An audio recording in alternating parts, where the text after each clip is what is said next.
A lot of questions about a couple of different errors that are coming from using Google within Schoology now. Schoology logs in using your Gas County Schools Google login, but then you had to authenticate the Google Drive Resource app and the Google Drive Assignments app to get them to work.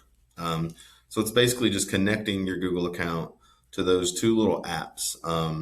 Those apps are additions. They're not really part of Schoology. They're add-ons, like some of the other apps that many of you are discovering and asking about. But we're experiencing some issues with them. And after talking to Schoology, these have been prevalent issues for some time. So we wanted to show you the workaround that Schoology suggested as we continue to have them work on a permanent solution.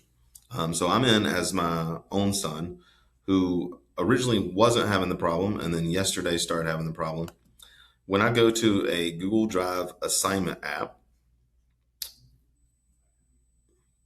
you'll see that this is what the students see. And this has been a question too. Let me delete myself here. So you'll see that his stuff is loading quite slowly.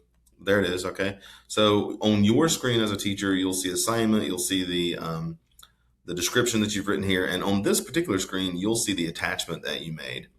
But a student doesn't see that. They just see the description, the instructions that you've typed. And they have to go to My Document. Now, the first time they go to My Document, we'll see if his works today. First time they go to My Document, and of course it does, they'll have to hit Connect to connect their Google account to their Schoology account, sort of. It just says Connect, and they hit it, and that's it. But what we're seeing is that it should appear like this in a little mini pane. Now, a lot of people have also said, well, this is quite small, right? And really, it's small because I'm on a student-sized Chromebook, and the screens are small. So you're taking Google and you're adding all this toolbar to it, right? So it's just shrinking it down.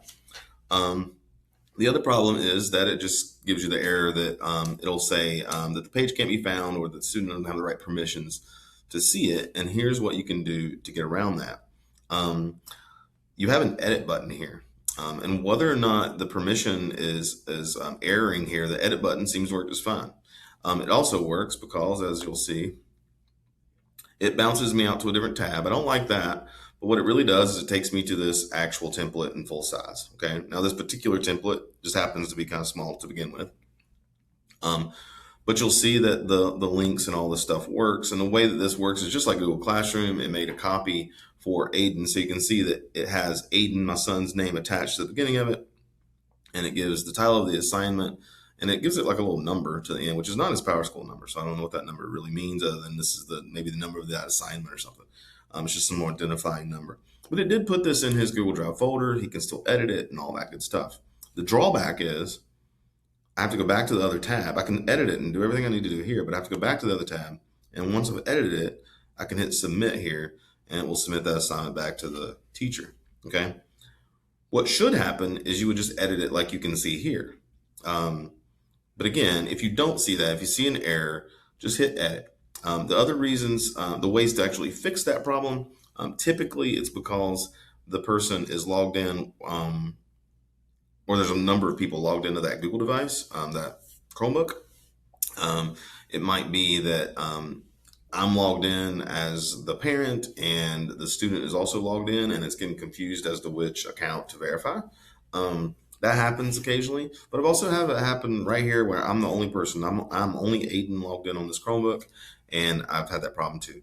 The trainer from Schoology again said to use this edit button to get around it, and as I've already shown, it does make the file bigger at least as well. Let me just show you what would happen. I'm going to hit submit and say yes, I want to submit the assignment, and I'm done. And it sends it to my teacher, so you can see that now. My assignment's due date has passed, so I can't unsubmit it. If it weren't past the due date, it would have an unsubmit there, and I could say, oh man, I messed up and fix it.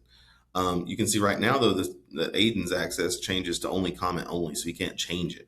That's to prevent it from being graded one way, and then Aiden fixes the answers so he gets a better grade. But that's a really quick way to check on the Google Drive assignment errors. The other errors that I'm seeing people come to me with are from files that are embedded in pages.